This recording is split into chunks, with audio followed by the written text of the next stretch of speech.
মানুষকে খুশি করার জন্য কিংবা পপুলিস্ট কিছু বয়ান দিয়ে স্বরাষ্ট্রমন্ত্রী কিন্তু শাক দিয়ে মাছ ঢাকতে পারবেন না এই অস্ত্রগুলো কিভাবে এই অবৈধ বিক্রেতাদের কাছে যাচ্ছে।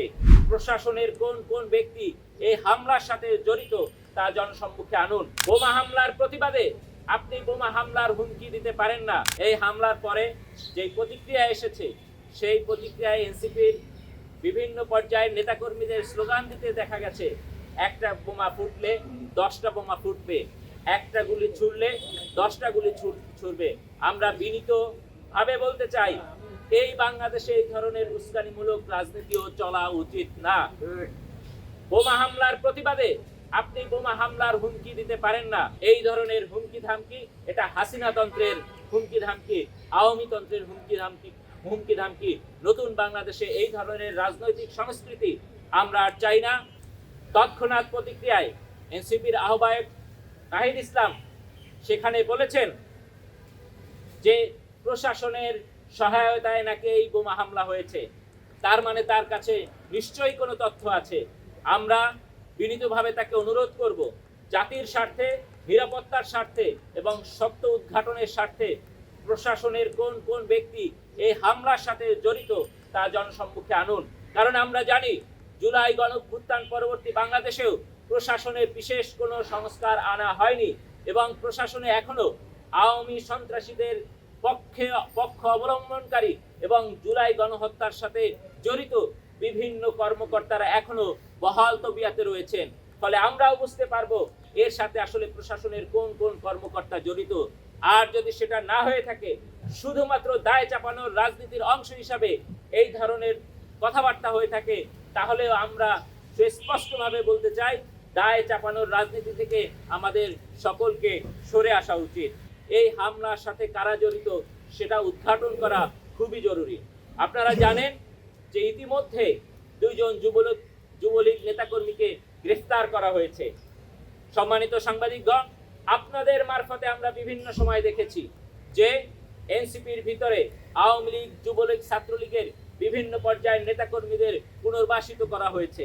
ফলে তাদের হাত ধরে এই হামলাকারীরা, তাদের আশ্রয় প্রশ্রয়ে এই হামলাকারীরা এই মিছিলের ভিতরে অনুপ্রবেশ করার সুযোগ পেয়েছে কিনা সেই প্রশ্ন কিন্তু জাতির সামনে বা আমরা রাখতে চাই। ফলে আমরা বলতে চাই, কোনো ধরনের পুনর্বাসন করা উচিত নয়, কিন্তু তাদের দলে যেখানে পুনর্বাসন করা হচ্ছে সেখানে তাৎক্ষণিক প্রতিক্রিয়ায় তারাই আবার বলছেন, নাহিদ ইসলামী সেখানে বলেছেন যে সাভারে নাকি আওয়ামী লীগের বিভিন্ন নেতাকর্মীদের এখানে বিভিন্ন দল পুনর্বাসিত করেছে এবং তারাই এই হামলার সাথে জড়িত বলে তিনি ইঙ্গিত দিয়েছেন। আমরা বলতে চাই, এই ধরনের কথাবার্তা সব বিরোধিতায় ভরপুর। ফলশ্রুতিতে আমরা মনে করি সকল পক্ষের সংযত এবং দায়িত্বশীল আচরণ এখানে আসা উচিত। পাশাপাশি এই হামলার তীব্র নিন্দা এবং প্রতিবাদ আমরা জ্ঞাপন করছি। সরকার এবং সংশ্লিষ্ট যারা রয়েছেন তারা খুব দ্রুততার সহকারে আস্থা ফিরিয়ে আনার তরে এবং একটি ক্রেডিবল বিচার তাদের করবেন। নতুন করে কোনো জঙ্গি নাটক কিংবা কোনো ধরনের অপরাধী না, তার উপরে অপরাধের দায় চাপিয়ে বিচারের যে সংস্কৃতি হাসিনা আমলে ছিল সেই ধরনের কোনো ঘটনার পুনরাবৃত্তি এখানে ঘটবে না বলে আমরা আশা পোষণ করছি। বাংলাদেশে বর্তমানে অনলাইনে প্রকাশ্যে ঘোষণা দিয়ে, ট্রায়াল দিয়ে তারপরে অস্ত্র বেচা কিনা হচ্ছে। সম্প্রতি খায়রুল ইসলাম নামক এক ভদ্রলোক, তার ঘটনাটি আমাদের দৃষ্টিগোচর হয়েছে। তিনি তার বৈধ অস্ত্রটি ভাটারা থানায় জমা রেখেছিলেন অভ্যুত্থানের পূর্বে, কিন্তু অভ্যুত্থানের পরে তিনি যখন এসেছেন সেই অস্ত্রটি আর পাচ্ছেন না। থানা থেকে বলা হয়েছে এই অস্ত্র আসলে 9/6 হয়ে গেছে। পরবর্তীতে এই অনলাইনে যে অস্ত্র বিক্রির যে বিজ্ঞাপন দেখা যাচ্ছে, তিনি দেখলেন যে তার সেই অস্ত্রটি অনলাইনে বিক্রির জন্য বিজ্ঞাপন দেওয়া হচ্ছে। এটি ভয়ানক ঘটনা। তিনি যখন থানায় গিয়েছেন তখন তাকে 2 ধরনের কথা বলা হয়েছে। একটা কথা হয়েছে যে জুলাই গণঅভ্যুত্থানের সময় অনেক অস্ত্র লুট হয়ে গেছে। আর তার ঘনিষ্ঠ কর্মকর্তা সেখানে বলেছেন যে আসলে অনেক অস্ত্র পরবর্তীতে 9/6 হয়ে গিয়েছে। আমরা বলতে চাই, এই অস্ত্রগুলো কিভাবে এই অবৈধ বিক্রেতাদের কাছে যাচ্ছে এটা আমাদের জন্য অশনি সংকেত। অস্ত্রের মতো সেন্সিটিভ ইস্যু সরকার কিংবা এখানকার যেই কর্তৃপক্ষ আছে তারা যথাযথভাবে প্রোটেক্ট করতে পারছে না। আমরা যদি তর্কের খাতিরে ধরেও নেই এই সকল অস্ত্র জুলাই গণঅভ্যুত্থানের সময় লুট হয়েছে, তাহলে সেটা ফিরিয়ে আনার জন্য কিংবা উদ্ধার করার জন্য সরকারের পক্ষ থেকে কি কি পদক্ষেপ নেওয়া হয়েছে সেটাও আমরা জানতে চাই। আমরা ইতিমধ্যে খেয়াল করেছি বাংলাদেশের বিভিন্ন স্থানে সাদা কালিমার পতাকা উত্তোলন করা হচ্ছে। আপনারা জানেন বাংলাদেশের অধিকাংশ মানুষ ধর্মপ্রবণ এবং ইমানি চেতনায় বলীয়ান, ফলে তারা স্বতঃস্ফূর্তভাবেই এই পতাকা তারা তাদের মতো করে উড্ডীন করছেন। কিন্তু সরকারের পক্ষ থেকে এ ব্যাপারে একটি সতর্কতা বার্তা মানুষের কাছে পৌঁছে দেওয়া দরকার তাদেরকে ভালোবেসেই। সেটা হচ্ছে এই পতাকার আড়ালে পলাতক আওয়ামী গোষ্ঠী কিংবা কোনো জঙ্গি গোষ্ঠী যেন অপতৎপরতা চালাতে না পারে সেই ব্যাপারে সজাগ দৃষ্টি রাখা। পাশাপাশি আমরাও এখানকার ধর্মপ্রাণ মুসলমানদেরকে বলতে চাই, যেহেতু এই পতাকাটি একটি বিশেষ গোষ্ঠীর পতাকার সাথে সাদৃশ্যপূর্ণ, ফলে আপনারা এখানে কালেমার যেই লেখাটি রয়েছে সেটি ভিন্ন কোনো ক্যালিগ্রাফিতে যদি আপনারা ব্যবহার করতে পারেন তাহলে আমরা বিতর্কের ঊর্ধ্বে থাকতে পারবো এবং আমরা সেটা সবার জন্য কল্যাণজনক হবে। এই ব্যাপারটি আপনারা ইতিবাচকভাবে ভেবে দেখবেন বলে আমরা আশাবাদ ব্যক্ত করব।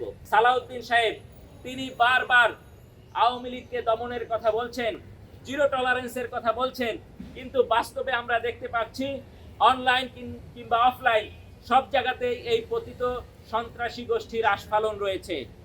তারা সংগঠিত হচ্ছে, সন্ত্রাসী তৎপরতার উদ্যোগ নিচ্ছে, কিন্তু তাদেরকে কঠোর হস্তে দমন করার মাঠে কোনো কার্যকরী পদক্ষেপ কিন্তু নেই। ফলে মানুষকে খুশি করার জন্য কিংবা পপুলিস্ট কিছু বয়ান দিয়ে স্বরাষ্ট্রমন্ত্রী কিন্তু শাক দিয়ে মাছ ঢাকতে পারবেন না। আমরা দেখতে পাচ্ছি বাংলাদেশে প্রতিনিয়ত ধর্ষণের ঘটনা বাড়ছে, আমরা দেখতে পাচ্ছি চাঁদাবাজির ঘটনা বাড়ছে, আমরা দেখতে পাচ্ছি জঙ্গিবাদী কার্যক্রম বাড়ছে। এমতো অবস্থায় যদি কঠোর পদক্ষেপ না নেওয়া হয়, এখানকার গোয়েন্দা বাহিনী থেকে শুরু করে সরকারি সকল পক্ষকে যদি অ্যাক্টিভ করা না হয়, তাহলে আসলে আইন শৃঙ্খলা পরিস্থিতির উন্নতি করা সম্ভব হবে না বলেই আমরা মনে করি।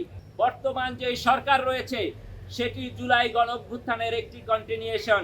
জুলাই গণঅভ্যুত্থানের ফলেই তাদের এই সরকার গঠনের সম্ভাবনা এবং সক্ষমতা তৈরি হয়েছে। ফলে কথায় কথায় এই সরকারকে হুমকি ধামকি দিয়ে পতনের ডাক যেভাবে আমরা দিতে চাই না, কেননা এই সরকার পতন হলে কিংবা এই সরকারের কোনো ব্যর্থ হলে, বিপদ হলে তার সুবিধা কিন্তু আওয়ামী সন্ত্রাসী গোষ্ঠীরা নিবে এবং তার ভুক্তভোগী হবে দেশের 20 কোটি সাধারণ জনগণ। এই সরকার ভালোভাবে দেশ পরিচালনা করুক, সেই জায়গা থেকেই আমরা আইন শৃঙ্খলা পরিস্থিতির যেই এখন নেতিবাচক অবস্থা রয়েছে সেই অবস্থা থেকে পরিস্থিতির উত্তরণের আহ্বান আমরা জানাচ্ছি এবং আশা করি সরকার এবং বিভিন্ন যে গোয়েন্দা সংস্থা রয়েছে তারা আইন শৃঙ্খলা পরিস্থিতি ফিরিয়ে আনার জন্য যথাযথ ভূমিকা পালন করবে।